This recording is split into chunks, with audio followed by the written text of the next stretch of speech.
तो चलिए दोस्तों, सबसे पहले हम लोग जो 25 एमसीक्यू प्रश्न को सोल्व करते हैं, उसका बाद हम लोग जो सब्जेक्टिव को सोल्व करने वाले हैं। ठीक है, सबसे पहले हम लोग वस्तुनिष्ठ प्रश्नों को सोल्व करेंगे। वीडियो पर अंत तक बन रहिएगा, एक एक प्रश्न को घोल करके पी जाइए। जितना दोस्तों को जरूर से जरूर कीजिएगा। सब्सक्राइब नहीं किए शेयर तो सब्सक्राइब जरूर कीजिए। ठीक है, शेयर जरूर कीजिएगा, सब्सक्राइब भी जरूर करके बेल नोटिफिकेशन कॉल पे प्रेस कर लीजिए।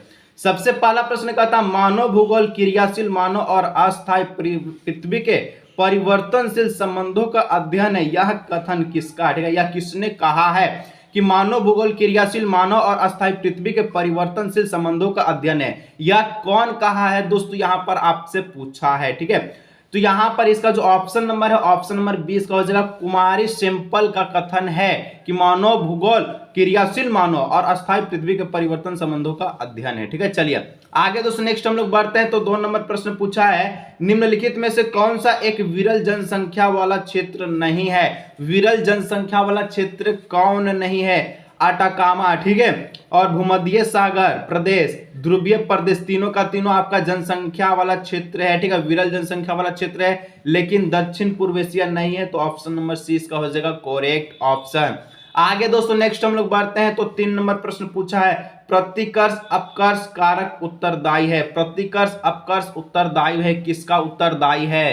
तो दोस्तों इसका जो करेक्ट ऑप्शन हो जाएगा प्रतिकर्ष प्रभाव के लिए उत्तरदायी है। ठीक है, पहला ऑप्शन इसका जो करेक्ट ऑप्शन हो जाएगा। ठीक है, देख लीजिए हिंदी प्लस इंग्लिश दोनों में जिस प्रकार से आपका क्वेश्चन पेपर में हिंदी प्लस इंग्लिश रहता है। ठीक है, 4 नंबर, सबसे कम लिंगानुपात किस देश का है? यहाँ पर इंग्लिश वाले बच्चे अपने देखते चलिएगा, आपका ऑप्शन भी इंग्लिश में आप मिलाते चलिएगा। ठीक है, तो which country has the lowest, ठीक है, रेशियो। ठीक है, तो यहां पर दोस्तों सबसे कम लिंगानुपात किस देश का है? तो 4 का जो करेक्ट ऑप्शन है वो जो ऑप्शन नंबर ए लाटविया, जो कि दोस्तों इसका जो है 84.831% है। ठीक है, चलिए आगे दोस्तों नेक्स्ट हम लोग बढ़ते हैं। तो 5 नंबर का प्रश्न कहता है, मानव विकास की अवधारणा निम्न में से किस विद्वान की देन है? मानव विकास की अवधारणा किसका देन है दोस्तों? कौन विद्वान का देन है?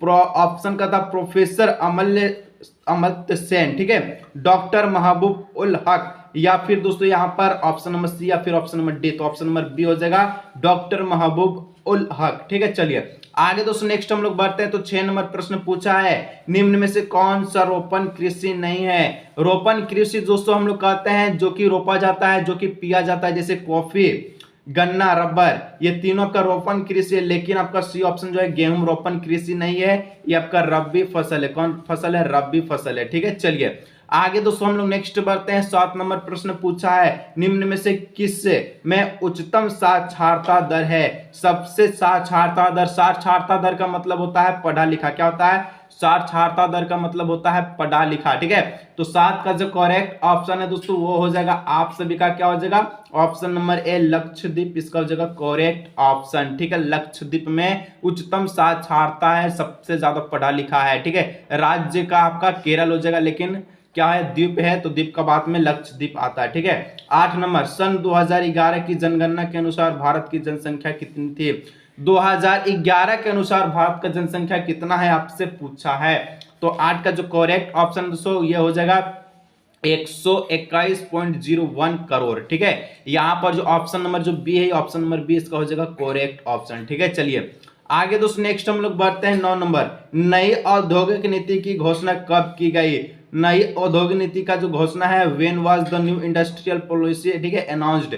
तो 9 का जो करेक्ट ऑप्शन है, ऑप्शन नंबर दोस्तों यहाँ पर बी जो है 1991, इसका जो करेक्ट ऑप्शन 1951। ठीक है, चलिए 91। नेक्स्ट दोस्तों आपका 10 नंबर प्रश्न बोल रहा है, निम्नलिखित में से कौन सा नदी के तट पर अवस्थित नहीं है? निम्न में से कौन सा नदी के तट पर अवस्थित नहीं है? कोलकाता, आगरा, पटना, ये नदी के तट पर स्थित है, लेकिन भोपाल नहीं है। ऑप्शन नंबर सी इसका हो जाएगा करेक्ट ऑप्शन। ठीक है, 11 नंबर, शुष्क कृषि में निम्न में से कौन सी फसलें नहीं बोई जाती? शुष्क कृषि गर्मी के महीने में कौन सा फसल नहीं बोया जाता है? ठीक है, क्या रागी, ज्वार, मूंगफली या फिर गन्ना? तो 11 का जो correct option, option number D हो जाएगा गन्ना, इसका जो है करेक्ट ऑप्शन। ठीक है, चलिए आगे दोस्तों नेक्स्ट बढ़ते। सब्सक्राइब नहीं किए दोस्तों, सब्सक्राइब जरूर से जरूर कर लीजिएगा। आगे बढ़ते नेक्स्ट प्रश्न। ठीक है, सब्जेक्टिव आज की इस वीडियो में हम लोग सोल्व करने वाले 70 में 70 का। ठीक है, चलिए 12 नंबर, भारत में नदी द्रोणी में उपभोग योग्य जल सर्वाधिक निम्न में से किस में है, ठीक है। तो यहाँ पर जो 12 का जो करेक्ट ऑप्शन क्या हो जाएगा, इंग्लिश वाले अपना पढ़ते चलिएगा, अपना मिलाते चलिएगा, ठीक है।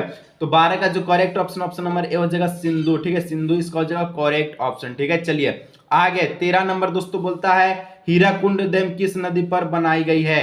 तो हीराकुंड से नाम याद रखिएगा, हीराकुंड, कुंड से याद रखिएगा महानदी, ठीक है। क्या याद रखना है, महानदी।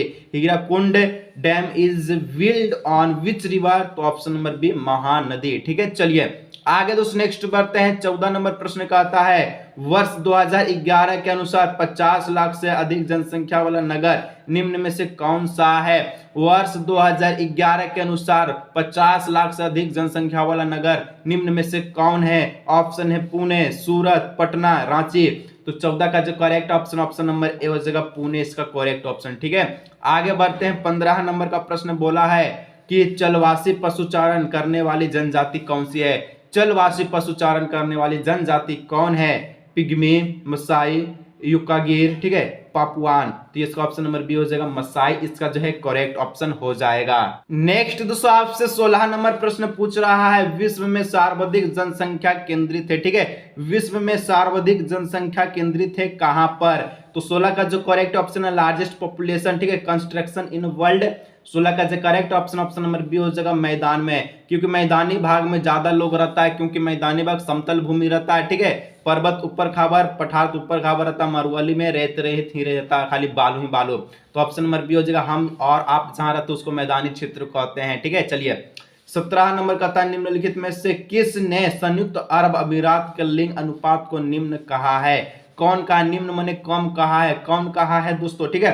तो 17 का जो करेक्ट ऑप्शन है ऑप्शन नंबर ए पुरुषों कार्यशील जनसंख्या का चयनित प्रभाव, ठीक है। चलिए लिंग किया है, ठीक है, तो ऑप्शन नंबर ए हो जाएगा, ठीक है। चलिए निम्न किया था, ऑप्शन नंबर दोस्तों ए हो गया। 18 नंबर का प्रश्न कहता है निम्नलिखित में से कौन सा देश उच्चतम मानव विकास वाला है। कौन देश दोस्तों उच्चतम मानव विकास वाला है। 18 का क्या हो जाएगा दक्षिण अफ्रीका, भारत, चीन, Norway. Option number D Norway को टिक कीजिए एग्जाम। नेक्स्ट बढ़ते हैं। तो 19 नंबर प्रश्न कहता है कि निम्न प्रदेशों में से किसमें विस्तृत वाणिज्यिक अनाज कृषि नहीं की जाती है। तो 19 का जो करेक्ट ऑप्शन क्या हो जाएगा। प्रेरी क्षेत्र, पंपास क्षेत्र, स्टेपी क्षेत्र या फिर अमेजन क्षेत्र। तो ऑप्शन नंबर डी अमेजन क्षेत्र इसका जो करेक्ट ऑप्शन हो जाएगा कि अमेजन में सिर्फ और सिर्फ जंगल रहता है, ठीक है। चलिए आगे 20 नंबर का था भारत का प्रति वर्ग किलोमीटर जनघनत्व वर्ष 2011 के अनुसार कितना है। भारत का प्रति वर्ग किलोमीटर जनघनत्व वर्ष 2011 के अनुसार बताना है, क्या हो जाएगा। तो 20 का जो करेक्ट ऑप्शन है 382, ठीक है, जो कि ऑप्शन नंबर डी दिख रहा है, तो ऑप्शन नंबर डी इसका हो जाएगा करेक्ट ऑप्शन। आगे बढ़ते हैं। 21 नंबर पूछ रहा है निम्न में से कौन सा कारक प्रवास का आकर्षण या अनुकूल कारक है, ठीक है। तो 21 का दोस्तों ऑप्शन नंबर सी हो जाएगा रोजगार के अवसर जो प्रवास का आकर्षण का अनुकूल कारक है, ठीक है। आगे बढ़ते हैं दोस्तों हम लोग नेक्स्ट 22 नंबर। तो 22 नंबर कहता है मानव विकास सूचकांक इंडेक्स 2016 के संदर्भ में विश्व के देशों में भारत की निम्नलिखित में से कौन सा स्थान है, ठीक है। कौन सा स्थान है दोस्तों आपसे पूछा है। तो 22 का जो करेक्ट ऑप्शन है 131वां स्थान है, ऑप्शन नंबर सी इसका हो जाएगा करेक्ट ऑप्शन, ठीक है। चलिए आगे दोस्तों नेक्स्ट बढ़ते हैं। 23 नंबर का था नदियों के डेल्टाओं के सहारे अधिवास किस प्रतिरूप के होते हैं। नदियों के डेल्टाओं के सहारे अधिवास किस प्रतिरूप के होते हैं। 23 हो जाएगा पंखा प्रतिरूप के होते हैं, फेन पैटर्न के रूप में होते हैं, ठीक है। 2 और प्रश्न दोस्तों ऑब्जेक्टिव का बच्चा सब्सक्राइब नहीं कर लीजिएगा, ठीक है। आगे बढ़ते हैं हम लोग, शेयर जरूर कीजिएगा, सब्जेक्टिव की ओर भी हम लोग बढ़ते हैं, ठीक है। तो नेक्स्ट दोस्तों आपका 24 नंबर का था अर्ध कृषि में कितने वार्षिक वर्ष आवश्यक है, ठीक है। अर्ध कृषि में कितने वार्षिक वर्ष आवश्यक है। 24 का जो करेक्ट ऑप्शन दोस्तों क्या जाएगा ऑप्शन नंबर सी 75 सेंटीमीटर से अधिक, ठीक है। चलिए 25 ऑब्जेक्टिव का लास्ट प्रश्न निम्नलिखित में से निम्नलिखित नदियों में से किस नदी में सर्वाधिक पूर्ति योग भौमजल संसाधन है। 25 का ऑप्शन नंबर ए हो जाएगा गंगा, इसका हो जाएगा करेक्ट ऑप्शन, ठीक है। चलिए आगे बढ़ते हैं, सब्जेक्टिव में हम लोग फोड़ते हैं अब, ठीक है। चलिए दोस्तों हम लोग जो है सब्जेक्टिव की ओर बढ़ते हैं, ठीक है। सबसे पहले दोस्तों आपको, ठीक है, 9 गो प्रश्न पूछेगा, लघु उत्तरीय, ठीक है, अति लघु उत्तरीय प्रश्न। निम्नलिखित में से किन्हीं 7 प्रश्नों का जवाब दे, उत्तर दे। 9 गो पूछेगा, 7 गो का जवाब देना है। सबसे पहले हम लोग अति लघु उत्तरीय प्रश्न को सोल्व करते हैं। 9 हम लोग सोल्व करेंगे, आप 7 गो एग्जाम में लिखिएगा, ठीक है। चलिए 26 नंबर, संभववाद क्या है, ठीक है, संभववाद क्या है। तो संभववाद क्या है, तो सबसे पूछा है। संभववाद विचारधारा के अनुसार मनुष्य अपने परिवर्तन, ठीक है, अपने पर्यावरण में परिवर्तन करने में समर्थ है तथा वह प्रकृति प्रदत्त अनेक संभावनाओं का इच्छानुसार अपने लाभ के लिए उपयोग करता है, संभववाद कहलाता है, ठीक है। चलिए आगे दोस्तों नेक्स्ट बढ़ते हैं हम लोग। 27 नंबर, जनसंख्या वृद्धि को परिभाषित करें। तो किस कारण से जनसंख्या वृद्धि हो रहा है उसके बारे में बताना है, ठीक है। लिखना, जनसंख्या वृद्धि किसी भी क्षेत्र में लोगों की जनसंख्या बढ़ाने को कहा जाता है। जनसंख्या वृद्धि किसी भी क्षेत्र में, ठीक है, किसी भी क्षेत्र में, इलाके में जनसंख्या बढ़ाने को जनसंख्या वृद्धि कहा जाता है। आगे बढ़ते हैं दोस्तों। 28 नंबर, कहता गहन कृषि किसे कहते हैं, ठीक है, गहन कृषि किसे कहते हैं। आंसर, गहन कृषि या सघन कृषि जीविका कृषि का एक प्रकार है। गहन बोले या फिर आपका सघन बोले, ठीक है, जो कि जीविका कृषि का प्रकार है, जिसे भूमि पर अत्यधिक जनसंख्या वाले क्षेत्र में किया जाता है। जहां पर सबसे ज्यादा जनसंख्या रहता है वहां पर ही गहन कृषि किया जाता है, जीविका कृषि जिसको हम लोग बोलते हैं, ठीक है। आगे दोस्तों नेक्स्ट बढ़ते हैं। 29 नंबर, विनिर्माण उद्योग से आप क्या समझते हैं। विनिर्माण माने फिर से इसका निर्माण करना, ठीक है। तो यहाँ पर जैसे हम लिखे हैं आंसर में, कच्चे पदार्थ को मूल्यवान उत्पाद में परिवर्तित कर, ठीक है, अधिक मात्रा में वस्तुओं के उत्पादन को विनिर्माण या वस्तु निर्माण कहा जाता है। कच्चे माल को मूल्यवान उत्पादन में परिवर्तित कर, जो भी कच्चा माल होता है इसको पकाने योग्य, ठीक है, बेचने योग्य उत्पादित करता है, जिसको वस्तुओं के उत्पादन को विनिर्माण कहते हैं या फिर वस्तु निर्माण भी हम लोग कहते हैं, ठीक है। आगे दोस्तों नेक्स्ट आपका 30 नंबर प्रश्न है, पल्ली बस्तियां किसे कहते हैं, ठीक है। जी हाँ दोस्तों, पल्ली बस्तियां किसे कहते हैं। आंसर में लिखिएगा, पल्ली बस्तियां से अभिप्राय उन बस्तियों से है, ठीक है। पल्ली बस्तियां से अभिप्राय उन बस्तियां से जो भौतिक रूप से अनेक इकाइयों में बढ़ जाती है, लेकिन उन सभी इकाइयों का नाम एक ही रहता है। पल्ली बस्तियां उसे कहते हैं जो बस्तियां भौतिक रूप से अनेक इकाइयों में बढ़ जाता है, अलग अलग इकाइयों में बढ़ जाता है, ठीक है, जिसमें दोस्तों लेकिन उन सभी इकाइयों का नाम एक ही रहता है, ठीक है, अलग बढ़े चाहे कितना बढ़े, नाम एक ही रहेगा, ठीक है। चलिए आगे बढ़ते हैं। 31 नंबर प्रश्न पूछ रहा है, सतत पोषणीय विकास क्या है। सतत पोषणीय विकास क्या है। आंसर, यह आर्थिक विकास की प्रक्रिया है जिसका उद्देश्य प्राकृतिक संसाधनों तथा पर्यावरण के में बिना किसी हानि के परिवर्तन तथा मनुष्य पीढ़ियों दोनों के जीवन का गुणवत्ता बनाए रखता है। सतत पोषणीय विकास करता, इसका मतलब दोस्तों होता है कि जो वर्तमान में जो कार्य किया जा रहा है, ठीक है, वर्तमान में, तो ये भविष्य, आने वाले भविष्य तक के कार्य रहेगा, उसको सतत विकास कहते हैं, ठीक है। जो बोले वो भी लिख दीजिएगा, नंबर फुल में फुल 2 में से 2 नंबर मिलेगा, ठीक है। चलिए आगे नेक्स्ट बढ़ते हैं। 32, ऋतु प्रवास क्या है, ठीक है। ऋतु प्रवास क्या है दोस्तों। आंसर, ऋतु प्रवास एक प्रकार का पशुचारण या खानाबदोश है, ठीक है, जो निश्चित गर्मी और सर्दियों के चारागाह के बीच पशुधन की मौसमी आवाजदेही होती है, आवाजाही होती है। ऋतु प्रकाश एक प्रकार का क्या, पशुचारण, पशुचारण जो कि खाता है चारा, ठीक है, पशु लोग, या फिर उसको खानाबदोश भी कहते हैं, जो निश्चित गर्मी और सर्दियों के चारागाह के बीच पशुधन की मौसमी आवाजाही होती है, ठीक है। चलिए, जो कि गर्मी के दिन और सर्दियों के दिन में होता है। आगे बढ़ते हैं दोस्तों। 33 नंबर कि व्यापार संतुलन से आपका क्या तात्पर्य है, ठीक है। व्यापार संतुलन क्या है, इसके बारे में आपको बताना है। आंसर, किसी भी देश के निर्यात और आयात में अंतर को व्यापार संतुलन कहते हैं। किसी भी देश के निर्यात और आयात, क्रय विक्रय की क्रिया को क्या कहते हैं, क्रय विक्रय की क्रिया को क्या कहते हैं, क्रय विक्रय की क्रिया को व्यापार संतुलन कहते हैं, ठीक है। जो बोले वो भी लिख दीजिए, कोई दिक्कत की बात नहीं है। आगे दोस्तों नेक्स्ट हम लोग बढ़ते हैं। 34 नंबर प्रश्न कहता है, औद्योगिकरण की प्रक्रिया से कौन से प्रदूषण मुख्य रूप से उत्पन्न होता है। औद्योगिकरण की प्रक्रिया से कौन सा प्रदूषण मुख्य रूप से उत्पन्न होता है, अच्छा है। इसका चलिए आंसर हम लोग देखते हैं। आगे दोस्तों नेक्स्ट हम लोग बढ़ते हैं, तो इसका आंसर में लिखिएगा 34 नंबर कि औद्योगिकरण की प्रक्रिया जो प्रदूषण से मुख्य रूप से उत्पन्न करते हैं, ठीक है। तो औद्योगिकरण क्रांति में कोयले सहित जीवाश्म ईंधन के उपयोग में वृद्धि देखी गई। औद्योगिक क्रांति में कल कारखानों में जो भी क्रांति किया जाता है, ठीक है, उसमें कोयला सहित, ठीक है, कोल सहित जीवाश्म ईंधन जो भी जलाया जाता है उसके उपयोग में क्या क्या है, वृद्धि किया गया है। कोयला जलाने से पर्यावरण में ग्रीन हाउस गैस निकलती है जो गर्मी को रोक सकती है और वैश्विक जलवायु परिवर्तन में योगदान देती है। कोयला से जो भी धुआं निकलता है, ठीक है, जो भी गैस निकलता है वो ग्रीन हाउस गैस से निकलता है, ठीक है, जो कि गर्मी को रोकता है, ठीक है, गर्मी को रोकता है, मौसम को ठंडा बनाए रखता है, ठीक है। चलिए आगे दोस्तों नेक्स्ट हम लोग बढ़ते हैं। लघु उत्तरीय यहां से स्टार्ट हो चुका है, कहता है अति लघु उत्तरीय प्रश्न निम्नलिखित में से 6 प्रश्न का जवाब दें। टोटल दोस्तों इसमें आपको 8 गो प्रश्न पूछेगा, ठीक है, जवाब देना है 6 गो का प्रश्न रहेगा, 3 नंबर का, ये बनाता है 18 नंबर, ठीक है। चलिए तो यहां पर हम लोग इसको देखते हैं। प्रश्न है दोस्तों 35, प्रकृति का मानवीकरण को स्पष्ट करें, ठीक है, प्रकृति का मानवीकरण को स्पष्ट करें, क्या स्पष्ट करें यहां पर आपको बताना है, ठीक है। चलिए आंसर, प्रकृति के मानवीकरण की व्याख्या का अर्थ है, ठीक है, प्रकृति के मानवीकरण की व्याख्या का अर्थ है कि उसमें मनुष्य प्रकृति से डरता हुआ उस पर निर्भर नहीं रहता है, ठीक है।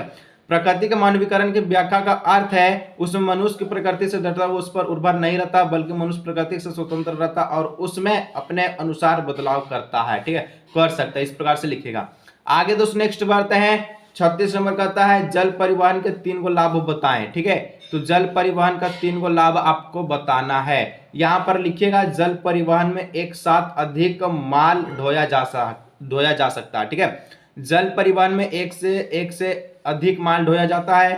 जल परिवहन के रखरखाव बहुत ही कम खर्च होता है। जल परिवहन यातायात का सस्ता माध्यम है, ठीक है, इस प्रकार से लिखेगा। चलिए आगे बढ़ते हैं। तो 37 नंबर प्रश्न बोल रहा है आकार के आधार पर उद्योग को, ठीक है, आकार के आधार पर उद्योग को कितने वर्गों में विभाजित किया जाता है, किसी एक पर संक्षिप्त टिप्पणी लिखिए या फिर वर्णन करें, ठीक है।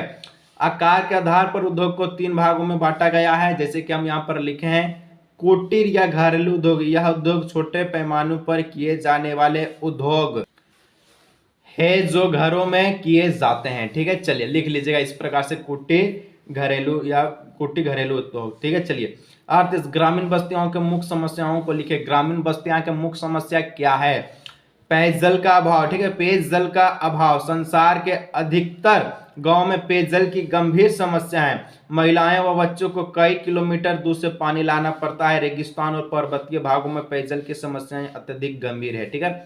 पेयजल यानी पीने योग्य पानी को लेकर दोस्तों गांव में जो है बहुत ही ज्यादा दिक्कत होती है, वही आपको पूछा है, ठीक है। चलिए 39 नंबर, शुष्क और आर्द्र कृषि में अंतर स्पष्ट कीजिए। शुष्क और आर्द्र, शुष्क माने गर्मी, आर्द्र माने आर्द्र, ठीक है, जो कि आपका होता है। चलिए आगे यहाँ पर आंसर में लिखना है शुष्क कृषि के फसल के लिए सिंचाई की कम आवश्यकताएं पड़ती हैं। आर्द्र कृषि में फसलों की जरूरत है, अधिक जल व वर्षा की आवश्यकताएं होती हैं, ठीक है। चलिए आगे बढ़ते हैं।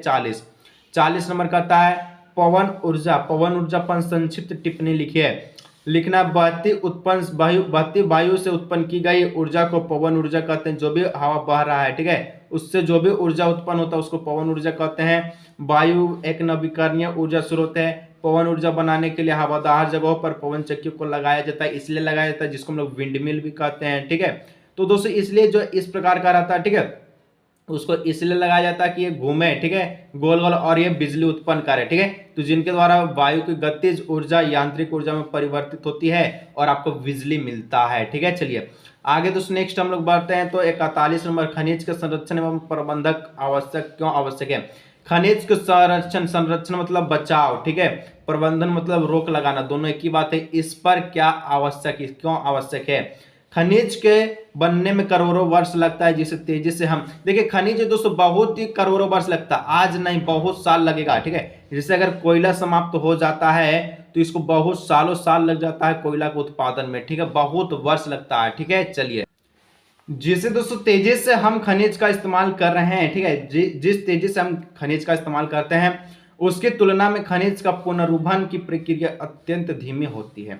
इसलिए खनिज संसाधन सीमित है और अनवकरणीय योग्य है। इसलिए खनिज का संरक्षण महत्वपूर्ण है ताकि आने वाला भविष्य भी इसका लाभ उठा सके पीढ़ी, ठीक है। चलिए 42, जल अथवा मृदा प्रदूषण की रोकथाम के लिए 4 महत्वपूर्ण सुझाव लिखें। जल अथवा मृदा, जल की कमी जो हो रहा है, ठीक है, और मृदा का प्रदूषण हो रहा है, मृदा का प्रदूषण जो फिर रहा है उसको रोकने के लिए 4 महत्वपूर्ण सुझाव आपको बताना है क्या क्या हो सकता है, ठीक है। लिखना है मृदा प्रदूषण को निम्न विधियों द्वारा दूर किया जाता है। पहला ठोस तथा अनुपयोगी, ठीक है, पदार्थ जैसे लोहा, कॉपर, कांच, पॉलीथीन इत्यादि को मिट्टी में नहीं दफनाना चाहिए क्योंकि यह विघटित नहीं होता है, ठीक है। चलिए आगे दोस्तों नेक्स्ट बढ़ते हैं। तो 2 नंबर में लिखना है पॉइंट में कि रासायनिक खाद कीटनाशक का काम कम करना चाहिए। जो भी रासायनिक खाद है फसल को उगाने के लिए करते हैं, ठीक है, उसका उपयोग कम करें, ठीक है। फिर तीसरा में लिखना है ठोस पदार्थ को पिघलाकर पुनः प्रयोग को बढ़ावा देना चाहिए। जो भी पदार्थ है जो कि जो भी आपका विघटित नहीं होता है, ठीक है, उसको क्या करना चाहिए, तो पिघला करके उसको फिर से दोबारा उपयोग में करना चाहिए, ठीक है। चलिए आगे दोस्तों हम लोग नेक्स्ट बढ़ते हैं यहाँ से, और एक आपका 4वां पॉइंट है गाय के गोबर व मनुष्य, ठीक है, मलत्याग से बायोगैस बनाने पर जोर दें, ठीक है। चलिए नेक्स्ट दोस्तों यहाँ पर लघु उत्तरीय दीर्घ उत्तरीय समाप्त, दीर्घ उत्तरीय स्टार्ट हो जाए, ठीक है, लघु उत्तरीय दीर्घ उत्तरीय समाप्त हो चुका है। यहाँ पर दोस्तों दीर्घ उत्तरीय स्टार्ट होगा, ठीक है। लघु यानी कि वेरी शॉर्ट और शॉर्ट हम लोग दोनों समाप्त कर चुके हैं, ठीक है। दीर्घ उत्तरीय जिसको हम लोग लॉन्ग आंसर टाइप क्वेश्चंस करते हैं यहाँ से चालू हो चुका। तो यहाँ पर दोस्तों किन्हीं 4 प्रश्नों का उत्तर देना है। चलिए आगे हम लोग बढ़ते हैं। तो 43 नंबर कहता है जनसंख्या वृद्धि से क्या आप समझते हैं।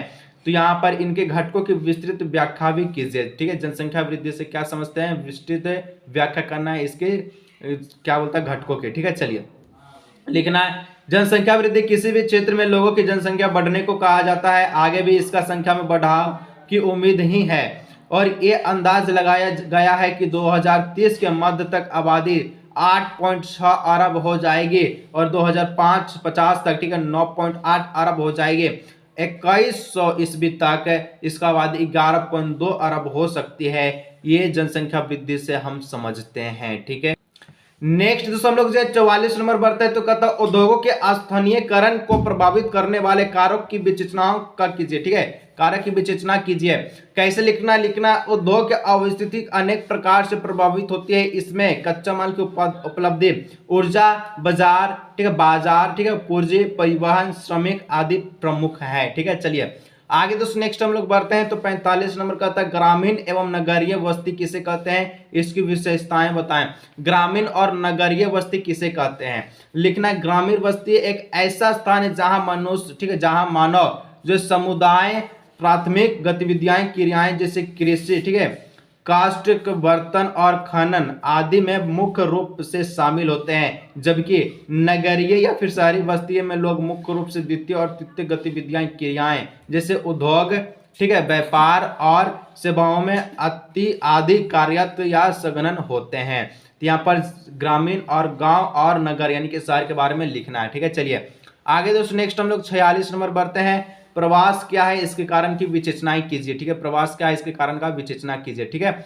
लिखना है दोस्तों प्रवास क्षेत्र पर अवसर के आगमन वितरण के कारण होता है।